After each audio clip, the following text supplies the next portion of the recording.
A Poem a Day from Sudhanva.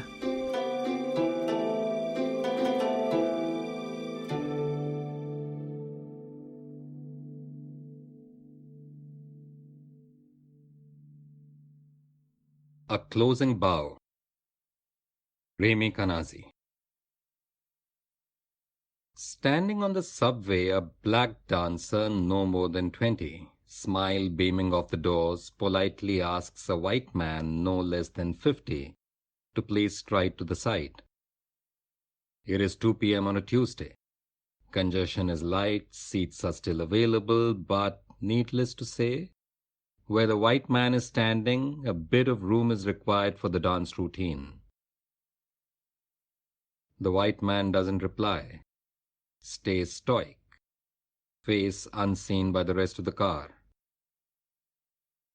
The young dancer graciously asks him once more to make room for the extravaganza that's about to take place. Tosses in a joke for good measure, in keeping with affable displays since the last subway stop. The older man remains grim and curtly replies, "No." Unshaken, the dancer carries on, navigates around white obstruction, tries to find room for his feet in this crowded path. A microcosm on a Tuesday afternoon. Blocks paths, refuses to budge, stays curt and grim from the attitudinal to the structural. There is no statistic for these manifestations of racism, no comprehensive study. Where is the physical violence? The handcuffs, the bloodied baton, the bruises, the marks of the hate crime? Where is the video?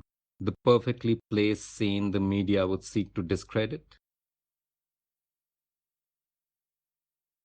Kids I went to high school with go on about the good deeds of cops. The media focuses on the bad apples, they say. A black body is pulverized every 28 hours. The barrel is rotten, I reply. Why is it always about black people? The skeptic inquires. Why was slavery always about black people? Jim Crow, separate water fountains, lynchings, Emmett Till, and Barack Obama's birth certificate. Why are white people never the victims of these crimes? I respond. We are past that stuff, the colorblind apologist implores, as if the dancer's skin color on the subway didn't transform that white man into an immovable object. He didn't have to say the N-word.